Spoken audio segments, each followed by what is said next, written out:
Hello students, कैसे हैं आप सभी को जय हिंद। तो आज 3 मार्च 2024 का करंट अफेयर हम आपके लिए लेकर आए हैं। और जो अभी हाल ही में CPO 2024 का नोटिफिकेशन जारी हुआ है और SSC GD भी जो आने वाली भर्ती है जैसे RPF होगी, इन आने वाले जो एग्ज़ाम है उनमें आपको अच्छे से तैयारी करनी हो तो आप हमारे साथ जुड़िए, हमारे चैनल को सब्सक्राइब करिए। ठीक है, तो चलते हैं आज अपने 3 मार्च 2024 के करंट अफेयर्स पे। ठीक है, तो चलते हैं। तो आपका फर्स्ट क्वेश्चन है कि केंद्रीय मंत्रिमंडल ने इंटरनेशनल बिग कैट एयरलाइंस के लिए कितने करोड़ रुपए की मंजूरी की है या मंजूर किए हैं। ठीक है, तो आपके ऑप्शन है 1 करोड़, 150 करोड़, 250 करोड़ और 350 करोड़। ठीक है, उससे पहले यहाँ पे केंद्रीय मंत्रिमंडल के अपने जान लेते हैं भी क्या चीज़ है। तो केंद्रीय मंडल में जो प्रमुख है वो है प्राइम मिनिस्टर यानी प्रधानमंत्री। ठीक है, प्रधानमंत्री बनने के लिए जो आपकी आयु है वो कितनी होनी चाहिए आपको पता है। तो प्रधानमंत्री बनने के लिए जो बेसिक सी बात है वो उम्र है तो 25 होनी चाहिए। ठीक है, प्रधानमंत्री बनने के लिए 25 साल की उम्र होनी चाहिए और वह भारत का नागरिक होना चाहिए। ठीक है, और अगर आपसे पूछ ले कि राष्ट्रपति बनने के लिए कितनी उम्र होनी चाहिए, राष्ट्रपति बनने के लिए कितनी होनी चाहिए, तो 35 वर्ष होनी चाहिए। ठीक है, 35 वर्ष होनी चाहिए। ठीक है, उसके बाद में अगर आपसे पूछ ले कि राज्यपाल बनने के लिए कितनी उम्र होनी चाहिए, तो वो भी 35 है। और यहीं पे आप ध्यान रखेंगे कि उपराष्ट्रपति है उनको बनने के लिए भी 35 साल की एज होनी चाहिए आपकी। ठीक है, ये बात ध्यान रखेंगे। ठीक है, तो यहाँ पे एक बात और ध्यान रखना कि जैसे कि जो प्रधानमंत्री की नियुक्ति है ना, प्रधानमंत्री की नियुक्ति वो राष्ट्रपति करते हैं। ठीक है, कौन करते हैं? राष्ट्रपति करते हैं। राष्ट्रपति करते हैं तो ये आपसे अनुच्छेद पूछ ले तो ये आर्टिकल आप याद रखेंगे कि अनुच्छेद 75 में ये बात है कि जो भारत का प्रधानमंत्री है उसकी नियुक्ति वो राष्ट्रपति द्वारा की जाएगी। ठीक है, ये बातें आप ध्यान रखेंगे। ठीक है, तो जैसा कि ये आपके सामने क्वेश्चन है तो इसका आंसर आप क्या करेंगे, तो इसका ऑप्शन बी हो जाएगा 150 करोड़। ठीक है, तो चलते अपने नेक्स्ट क्वेश्चन पे। आपका नेक्स्ट क्वेश्चन है कि देश का पहला सेमीकंडक्टर फैब किस राज्य में स्थापित किया जाएगा। ठीक है, देश का पहला तो जाहिर सी बात है कि इम्पोर्टेड होने जा रहा है ये। तो आपके ऑप्शन है हरियाणा, उत्तराखंड, तमिलनाडु और गुजरात। ठीक है, हरियाणा से आपको कोई बात याद आ रही है तो आप बताओ। हरियाणा से जैसे कि आपको पता होना चाहिए कि एक अंतर्राष्ट्रीय लेवल का मेला लगता है, सूरजकुंड मेला लगता है। ठीक है, एक हरियाणा में एक मेला और है गुग्गा नवमी। ठीक है, गुग्गा नवमी ये इंपॉर्टेंट है। ठीक है, ये आप दो बातें ध्यान रखोगे हरियाणा से। सूरजकुंड मेला हो गया और गुग्गा नवमी कहाँ होती है, तो हरियाणा में मनाई जाती है। ठीक है, उसके बाद में उत्तराखंड से आप ध्यान रखना है कि जिम कॉर्बेट नेशनल पार्क। ठीक है, इसकी स्थापना पूछे तो 1936 में हुआ था। ये भारत का सबसे पुराना भी बोल सकते हैं और भारत का प्रथम जो नेशनल पार्क है, वन्य जीव अभयारण्य है, वह जिम कॉर्बेट। ठीक है, इसका जो पहले नाम था वो क्या था? पहले नाम था हेली नेशनल पार्क। ठीक है, हेली नेशनल पार्क। और वर्तमान में इसका नाम है रामगंगा नेशनल पार्क। ठीक है, ये बात आप ध्यान रखेंगे भी पहले नाम क्या था, तो हेली नेशनल पार्क था। वर्तमान में है जो रामगंगा नेशनल पार्क है। और जो जिम कॉर्बेट एक जो अपने वैज्ञानिक हुए हैं जीव विज्ञान के अंदर, तो वो है उनके नाम पे इनका नाम बीच में है जो जिम कॉर्बेट रखा गया था। ये आप बात ध्यान रखेंगे। ठीक है, तो उसके बाद में इसका आपका आंसर है वो क्या हो जाएगा, आंसर नंबर डी, गुजरात। ठीक है, तो देश का पहला सेमीकंडक्टर जो फैब है वो कहाँ स्थापित किया गया है, तो गुजरात में स्थापित किया गया है। ठीक है, चलते अपने नेक्स्ट क्वेश्चन की ओर। आज का आपका तीसरा जो क्वेश्चन है वो रहेगा कि विश्व की पहली है वैदिक घड़ी का उद्घाटन किस शहर में किया गया है। वैदिक घड़ी है उसका आपको बताना कि उद्घाटन किस शहर में किया गया है। आपके ऑप्शन सुन लीजिए, गुजरात, वाराणसी, जयपुर और पटना। ठीक है, तो वैदिक से आप हमें ये बताइए कि वेद कितने होते हैं। वेद कितने होते हैं? 4 वेद। ठीक है, 4 वेद के अंदर सबसे पुराना पूछे तो ऋग्वेद। ठीक है, ऋग्वेद सबसे प्राचीन वेद है जो ऋग्वेद में कितने 1028 क्या है सूक्त है और 10 क्या है मंडल है, 10 मंडल और 1028 सूक्त। सबसे पुराना वेद पूछे तो ऋग्वेद, कितने सूक्त है? 1028 सूक्त है। कितने मंडल हैं? तो 10 मंडल हैं, ठीक है। इसके बाद में आपका आता है कि ऋग्वेद के अंदर ही तीसरे मंडल में, ऋग्वेद के अंदर ही तीसरे मंडल में किसका उल्लेख है? तो गायत्री मंत्र का उल्लेख है। आपसे पूछ ले कि गायत्री मंत्र का उल्लेख किस वेद में मिलता है? तो ऋग्वेद में। और कौन से मंडल में है? तो तीसरे मंडल में। ये बात आप ध्यान रखेंगे, ठीक है। उसके बाद में चलते हैं अपने, उसके बाद में जो आता है वो यजुर्वेद आता है, यजुर्वेद, यजुर्वेद, ठीक है।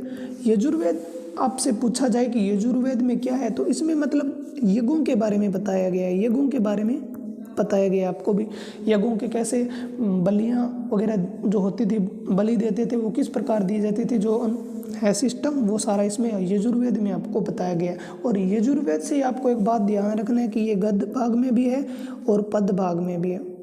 ये बात आप ध्यान रखेंगे कि गद्य भाग और पद भाग दोनों में कौन सा वेद है, तो आपसे पूछा जाए तो यजुर्वेद है, ठीक है। ये थोड़ा आप ध्यान रखेंगे, एग्जाम में इससे रिलेटिव क्वेश्चन बनता है, ठीक है। फिर आगे आता है आपका, आगे जो क्वेश्चन बनता है वो तीसरा वेद है आपका सामवेद। कौन सा है? सामवेद, सामवेद। सामवेद आपका संगीत की दृष्टि से इसको बोलते हैं भारतीय संगीत का जनक, भारतीय संगीत का जनक। जनक पूछे तो कौन है? भारतीय संगीत का जनक पूछे तो सामवेद को बोलते हैं, ठीक है। भारतीय संगीत का जनक सामवेद, ठीक है।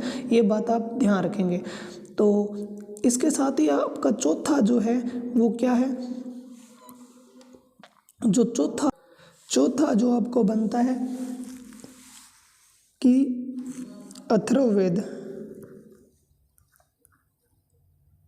अथर्ववेद, इसमें क्या चीज़ है? इसमें जो वर्तमान में जो जादू टोने हैं ना, जादू टोने टोटके जितने भी हैं, वो अथर्ववेद में ही आपका इसका उल्लेख है, ठीक है। तो ये हो गए आपके 4 वेद, जिसमें आपको बता दिया कि ऋग्वेद है, यजुर्वेद है, अथर्ववेद है और सामवेद है, ठीक है।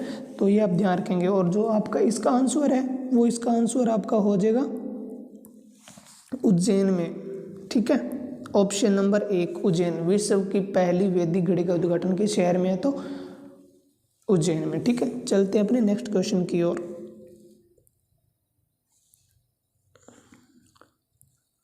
आज का जो आपका चौथा क्वेश्चन है ना, वो है विश्व नागरिक सुरक्षा दिवस कब मनाया जाता है, ठीक है। तो आपको जैसे कि पता है कि 29 जुलाई को क्या होता है, 29 जुलाई को आप बता सकते हैं क्या होता है? तो जल्दी से आप कमेंट करिए और हमें बताइए कि 29 जुलाई को क्या होता है। तो आपने सुना है कि विश्व बाघ दिवस, विश्व बाघ दिवस कब मनाया जाता है? तो 29 जुलाई को मनाया जाता है। फिर आप 29 अगस्त को क्या होता है? राष्ट्रीय खेल दिवस होता है। राष्ट्रीय खेल दिवस किसकी स्मृति में मनाते हैं? तो आपको पता होगा कि मेजर ध्यानचंद का नाम सुना ही होगा आपने, हॉकी के जादूगर, ठीक है। हॉकी के जादूगर इनको बोलते हैं और इनके स्मृति में राष्ट्रीय खेल दिवस मनाते हैं। और इनकी एक बुक है जिसको आप ध्यान रखेंगे, गोल अगर पूछे किसकी ऑटोबायोग्राफी है या किसकी बुक है, तो ये है मेजर ध्यानचंद जी की, ठीक है। तो आप थोड़ा ध्यान रखेंगे इसको, ठीक है। अब उसके बाद में 11 जुलाई को क्या चीज़ होती है? तो विश्व जनसंख्या दिवस है, जो आप थोड़ा ध्यान रखेंगे कि विश्व जनसंख्या दिवस कब मनाई जाती है? तो मनाई जाती है 11 जुलाई को विश्व जनसंख्या दिवस, ठीक है। उसके बाद में आप ध्यान रखना कि इसका जो आपका आंसर है कि विश्व नागरिक सुरक्षा दिवस कब मनाया जाता है, तो इसका आंसर क्या हो जाएगा आपका? 1 मार्च को, ठीक है। ये ध्यान रखेंगे आप, ठीक है। तो चलते हैं अपने नेक्स्ट क्वेश्चन की ओर। आपका 5वां क्वेश्चन क्या हो जाएगा कि जो 1 मार्च 2024 से 4 दिवसीय तवी महोत्सव कहाँ शुरू किया गया है? आपके ऑप्शन है जम्मू कश्मीर, बिहार, हिमाचल प्रदेश और त्रिपुरा, ठीक है। यहाँ पे सबसे पहले ये ध्यान रखना कि जो तवी महोत्सव है, यानी तवी नदी बता दो हमें को कहाँ से बहती है। तो तवी नदी जम्मू एंड कश्मीर से है, तो आपको आसानी रहेगी बताने में कि सर इसका आंसर भी क्या हो जाएगा? जम्मू कश्मीर भी हो जाएगा। तवी नदी से आप इसको याद रख सके वे तवी महोत्सव। और मोस्टली बात ये है कि तवी महोत्सव कितने दिन के लिए मनाया जाता है? तो कितने दिन के लिए मनाया जाता है? तो ये 4 दिन के लिए मनाया जाता है, ठीक है। ऊपर लिखा हुआ है कि 4 दिवसीय है, तो जो एसएससी के एग्ज़ाम है उसमें कई बार ऐसा भी पूछ लिया जाता है कि ये महोत्सव कितने दिन मनाया जाता है, इसका प्रथम दिन कौन सा है। ठीक है, तो ये बात आप ध्यान रखेंगे। इसका आंसर आपका हो जाएगा जम्मू कश्मीर। एक बात यहाँ पे त्रिपुरा है, अगर आपसे पूछ ले कि बांग्लादेश है, जो बांग्लादेश से 3 ओर से कौन सा अपना भारत का राज्य घिरा हुआ है, तो वो त्रिपुरा, इसका नाम में भी त्रि आता है। ठीक है, तो ये आप बात थोड़ी सी ध्यान रखेंगे। चलते अपने नेक्स्ट क्वेश्चन की ओर। आज का आपका जो क्वेश्चन है वो है कि गगनयान मिशन है, जो कितने अंतरिक्ष यात्रियों को नामित किया गया है। जो भारत का है जो गगनयान जाएगा 2024 के है, तो लास्ट में जाएगा, या जो 2025 उसके शुरुआत में इसको अपने छोड़ देंगे। ठीक है, तो गगनयान से पहले आपको कुछ मेरे को बताना पड़ेगा कि चंद्रयान जो फर्स्ट है, चंद्रयान फर्स्ट कब लॉन्च किया, तो आप बोलोगे सर 2008 में। और चंद्रयान सेकंड सर आप बताओगे कि 2019 में। और थर्ड तो आपको पता ही है कि 2023 में गया। उसके बाद में आपको मंगलयान भी पता होना चाहिए, इसको थोड़ा बड़ा कर लेते हैं, मंगलयान। ठीक है, इसको शॉर्ट में MOM भी बोलते हैं, मोम मिशन। ठीक है, मंगल ऑर्बिटर मिशन। ठीक है, तो ये किया था 2013 में अपनों ने, मंगलयान पूछे तो 2013 में। ठीक है, तो जो इसका आंसर आपका हो जाएगा ना, वो भेजा था अपनों ने, हमने 4 यात्रियों को भेजेंगे। ठीक है, 4 को भेजेंगे। ठीक है, तो चलते अपने नेक्स्ट क्वेश्चन की ओर।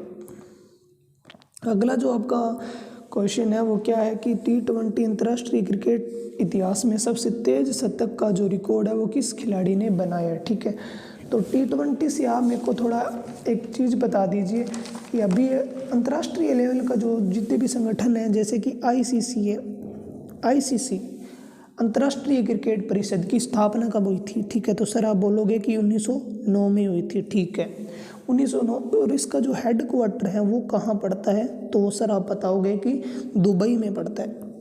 कहाँ पड़ता है, दुबई कहाँ, UAE, संयुक्त अरब अमीरात में। ठीक है, और यहाँ पे पीछे अभी एक संगठन हुआ था जिसको बोलते हैं COP28 कहाँ हुआ था, जिसमें प्रधानमंत्री नरेंद्र मोदी जी गए थे, तो वो हुआ था UAE में। ठीक है, तो ये आप बात ध्यान रखोगे कि ICC की स्थापना जो 1909 में हुई है, और 1909 में।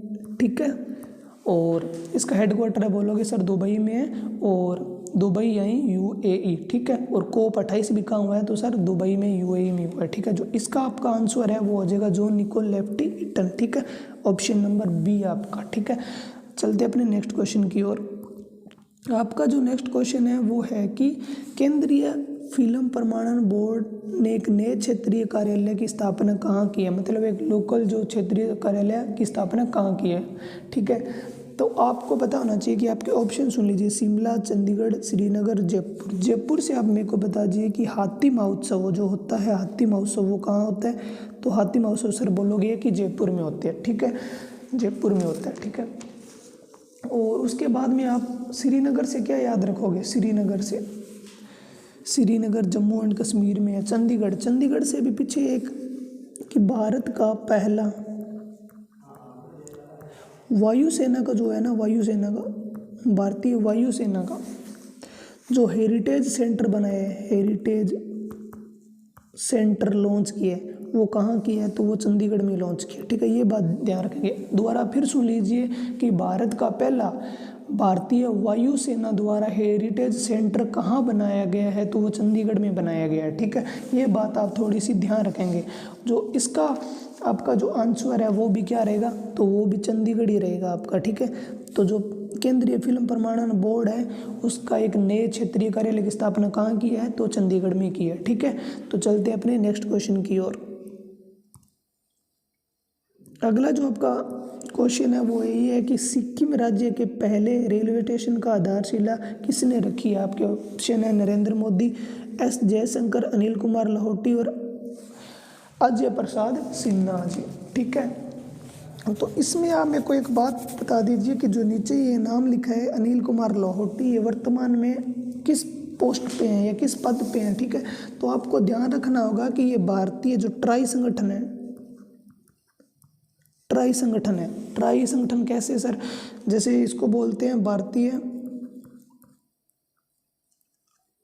दूरसंचार, भारतीय दूरसंचार नियामक प्राधिकरण, नियामक प्राधिकरण, ठीक है। ट्राई ये संगठन क्या करता है कि जैसे जियो हो गया, रिलायंस हो गया, एयरटेल हो गया, वोडाफोन हो गया, उन पे नियंत्रण रखना, उन पे नज़र रखता है, ठीक है। तो ये ट्राई संगठन है। इसके जो अध्यक्ष हैं वो है अनिल कुमार लाहौटी, ठीक है। और नरेंद्र मोदी जी हैं, उनकी बुकें आपको थोड़ी सी याद रखनी है। तो मैं आपको नरेंद्र मोदी जी की 2 बुकें हैं जो फेमस सी है वो मैं आपको बता देता हूँ, ठीक है। एक तो इनकी बुक है एग्जाम वॉरियर्स, एग्जाम वॉरियर्स, ठीक है जी। और जो दूसरी बुक है वो है सोशल हार्मनी, ठीक है। ये नरेंद्र मोदी जी की 2 बुकें हैं, ठीक है। तो वो आप एग्ज़ाम में दोनों की दोनों ध्यान रखोगे। अभी मैंने पीछे बताया कि गोल किसकी है, तो गोल किसकी, मेजर ध्यानचंद की है, ठीक है, जिनको हॉकी के जादूगर कहते हैं। और नरेंद्र मोदी की अगर बुकें पूछ ले तो एग्जाम वॉरियर्स है और सोशल हार्मनी है। ये दोनों बातें आप ध्यान रखोगे, ठीक है। एस जयशंकर विदेश मंत्री हो गए अपने, ठीक है, तो ये आप ध्यान रखोगे, ठीक है। तो इसका जो आंसर है आपका, तो इसका आंसर जो है आपका वो हो जाएगा नरेंद्र मोदी जी ने इसकी आधारशिला रखी है, ठीक है। तो चलते अपने नेक्स्ट क्वेश्चन की ओर। तो अगला जो आपका क्वेश्चन है वो है कि भारत का सबसे लंबा केबल स्टे ब्रिज कौन सा है, केबल स्टे ब्रिज कौन सा है। तो आपके ऑप्शन है अटल सेतु, सुदर्शन, हावड़ा ब्रिज और पवन ब्रिज, ठीक है, पवन ब्रिज, ठीक है। तो ये आप थोड़ा ध्यान रखेंगे।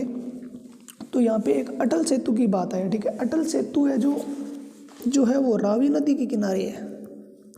और रावी नदी का पुराना नाम, तो रावी नदी का पुराना नाम पूछे तो आपको क्या बताओगे। तो रावी नदी का पुराना नाम क्या है, परुशनी नदी। और परुशनी नदी के किनारे प्राचीन काल में, जैसे आप वेद पढ़ोगे तो उसके थोड़ा आगे आपको एक युद्ध आएगा, 10 राज्य युद्ध, 10 राज्य युद्ध। आपसे पूछ ले कि 10 राज्य जो युद्ध है वो कब हुआ था, तो वो तो प्राचीन काल में हुआ था, लेकिन किस नदी के किनारे हुआ था, तो वो 10 राज्य वो परुशनी नदी के किनारे हुआ था। वर्तमान में उस नदी का नाम क्या है, रावी नदी है, ठीक है। परुशनी नदी का ही नया नाम है जो रावी नदी है, ठीक है। तो 10 राज्य युद्ध किसके किनके बीच में हुआ, तो वो आपको ध्यान रखना है कि एक तो थे राजा भरत, राजा भरत और इनके ही जो विद्वान थे वो विश्वामित्र जी थे, इन दोनों के बीच में हुआ था, ठीक है। राजा भरत और विश्वामित्र जी के बीच में 10 राज्य युद्ध हुआ। किस नदी के किनारे हुआ, तो परुशनी नदी के किनारे हुआ। और यहीं पे मैं आपको 2-3 नदियों के पुराने नाम दिखा देता हूँ। जैसे सतलज नहीं है, सतलज नदी का पुराना नाम सतुद्री हो जाएगा, ठीक है जी। और आपसे पूछे कि झेलम नदी का पुराना नाम, तो सर आप बोलोगे कि झेलम नदी का पुराना नाम वितिस्ता था, ठीक है। और आपसे पूछ ले कि चिनाब नदी का पुराना नाम, चिनाब नदी का पुराना नाम, चिनाब नदी का पुराना नाम हो जाएगा अस्किनी नदी, अस्किनी नदी, ठीक है जी। ये आप थोड़े पुराने नाम ध्यान रखोगे, ये एग्जाम में पूछे जाते हैं, ठीक है। तो आपका जो इसका आंसर है ना, वो आपका इसका आंसर हो जाएगा सुदर्शन सेतु। भारत का सबसे लंबा केबल स्टे ब्रिज यही है, सुदर्शन सेतु, ठीक है। तो ये थे आज के आपके करंट अफेयर के क्वेश्चन और एंड स्ट्रैटेजी के भी इसमें आपको बताया मैंने। तो आई होप आप सभी ने ध्यान लगाकर इन क्वेश्चनों को स्टडी की है और आप इनके अच्छे से नोट्स बना लीजिए। और आने वाले जो एग्ज़ाम है, जैसे कि आरपीएफ का हो गया और जो आने वाली एसएससी जीडी है और सीपीओ के भी नोटिफिकेशन आ चुके हैं, तो आप अच्छे से स्टडी करें। धन्यवाद। जय हिंद, जय भारत।